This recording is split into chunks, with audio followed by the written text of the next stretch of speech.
Good morning, Chairman Johnson and Ranking Member Scanlon, and members of the subcommittee. I'm Paula Scanlon, a spokeswoman and advisor for the Independent Women's Forum, and a former NCAA athlete. I am here today to share my personal story. I started swimming at a very young age, and by age 8, I was swimming competitively, and by late middle school, I was devoting at least 20 hours per week to swimming. I gave up countless Christmas holidays, weekends, and social events to work towards my goal of swimming Division I. A dream that came true when I began swimming for the University of Pennsylvania. While I am not an NCAA champion, I hold the New England Independent School League record in the 400-yard freestyle relay, a record that has stood since March of 2017. In September of 2021, Leah Thomas began participating as a member of the Penn women's team. Leah, formerly Will, had personal best times in every freestyle event that were faster than the women's world records. Once the season began, Thomas was leading the country in multiple events, while only placing in the top 500 in those events on the men's team. Thomas later became an NCAA champion in the 500-yard freestyle, the first NCAA champion in our women's team history program. While many of you already know this, what you do not know is the experiences of the women on the University of Pennsylvania swim team.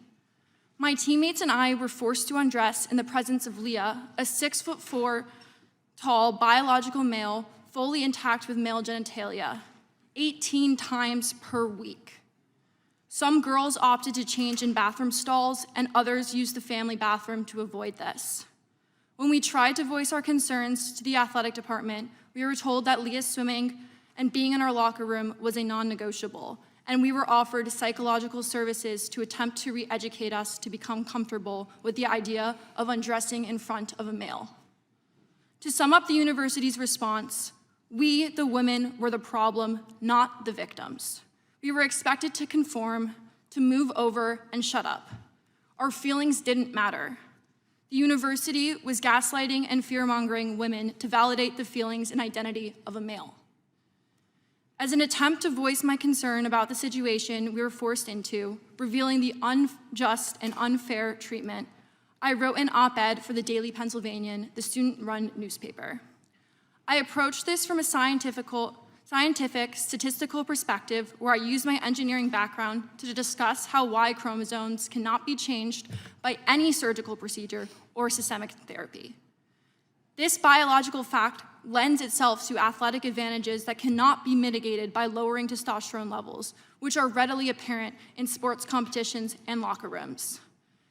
The Daily Pennsylvanian published my article on the evening of February 10th, 2022. Only a few hours later, my piece was retracted. I was given no notice nor reasoning. Again, I was silenced for my dissenting viewpoint and felt my First Amendment rights were denied by my university.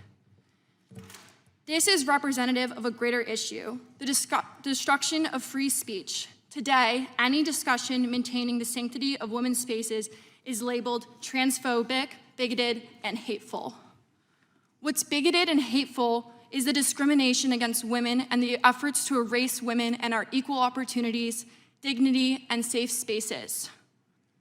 One might ask, why do I speak so passionately about issues that seem hypothetical, or some may perceive as only impacting a small number of women? This is not hypothetical. This is real. I know women who have lost roster spots and spots on the podium. I know of women with sexual trauma who are adversely impacted by having biological males in their locker room without their consent. I know this because I am one of these women. I was sexually assaulted on June 3rd of 2016. I was only 16 years old.